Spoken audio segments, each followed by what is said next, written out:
அனைவருக்கும் அன்பான வணக்கங்கள். கோவையிலிருந்து பேராசிரியர் கற்பசுவாமி ராமநாதன். இன்னைக்கு நம்ம பார்க்க போற தலைப்பு என்ன அப்படின்னு சொல்லி பார்த்தீங்கன்னா, நிஜம் எது, நிழல் எது.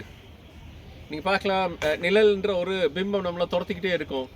அப்படி துரத்தக்கூடிய பிம்பங்கள் என்ன, அது எதனால் உருவாகுது?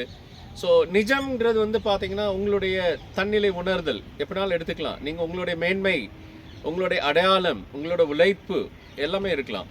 நிழல்ன்றது என்ன அப்படின்னா, உங்களை வஞ்சிக்கக்கூடிய விஷயங்கள். அதுக்கு வந்து பொய் என்கிற அந்த வெளிச்சம் தேவைப்படும். அந்த பொய் என்கிற வெளிச்சம் வந்து இருந்தால் தான் நிழல் உங்களை துரத்திக்கிட்டே இருக்கும். நிழல் என்ன இருக்கலாம்? உங்களுடைய ஒரு என்ன இருக்கலாம், ஒரு மனப்பூர்வமான நம்பிக்கையாக இருக்கலாம். ஏமாற்றுக்காரர்கள் மீது நீங்கள் வைத்திருக்கக்கூடிய ஒரு நம்பிக்கையாக இருக்கலாம், அது ஒரு நிழல். ரெண்டாவது, போலியாக உங்களை சார்ந்து உங்களை உறிஞ்சி உண்ணக்கூடிய ஒரு அட்டைப்பூச்சியாக இருக்கலாம், அது வந்து பார்த்தீங்கன்னா இரண்டாவது நிழல். மூன்றாவது முக்கியமான நிழல் உங்களுடைய கோழைத்தனம். நீங்கள் உறுதியாக மனதில் உறுதியாக இருந்தாலும் என்ன செய்வீங்க, உங்களோட கோழைத்தனம், அது ஒரு நிழல். நாலாவது முக்கியமான விஷயம் வந்து பார்த்தீங்கன்னா, இந்த வாழ்க்கை என்கிற அந்த ஓட்டத்தில் நான் என்ன செய்வேன், எல்லாத்தையுமே நான் என்ன செய்வேன், நான் நம்பிடுவேன், எல்லாத்தையுமே நான் எடுத்துக்குவேன் அப்படின்ற ஒரு நிழல். அது அத்தனை நிழல்களுமே உங்களை துரத்தி கொண்டே இருக்கும். எப்படி ஒரு குதிரைக்கு வந்து அதோட நிழலை பார்த்தால் பயம் இருக்குமோ, அது நிஜமான பலம் வந்து அதற்கு தெரியாது.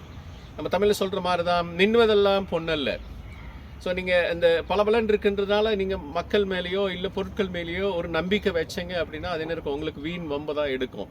ஸோ இந்த அனாவசியமான அந்த நிழல்களை எப்படி அப்புறப்படுத்துவது அப்படின்னா, அந்த வெளிச்சம்ன்றது உங்கள் மனதிலிருந்து நீங்கள் கொடுக்கக்கூடிய ஒரு ஆக்கிரமிப்பிற்கான ஒரு வழிவகை. அந்த ஆக்கிரமிப்பை வந்து இந்த ஏமாற்று நிழல்கள் உங்களை ஆக்கிரமிக்க விடாமல் உங்களால் முயற்சி எடுக்க முடியும், தடுக்க முடியும், ஃபில்டர் பண்ண முடியும். அப்படின்னா நீங்கள் என்ன செய்யலாம், எப்பயுமே நிஜத்தில் வந்து வாழலாம். நிஜமாக நீங்கள் பார்க்கும்போது சில பொருளுடைய உண்மை நிலை தெரியும், சில மக்களுடைய முகங்கள் உங்களுக்கு பிரதிபலிக்கும். அதுக்கு தகுந்த மாதிரி என்ன செய்யலாம், நீங்கள் செயல்படலாம்.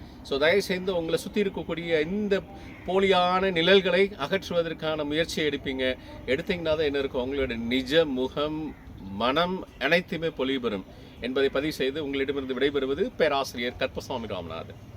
நன்றி.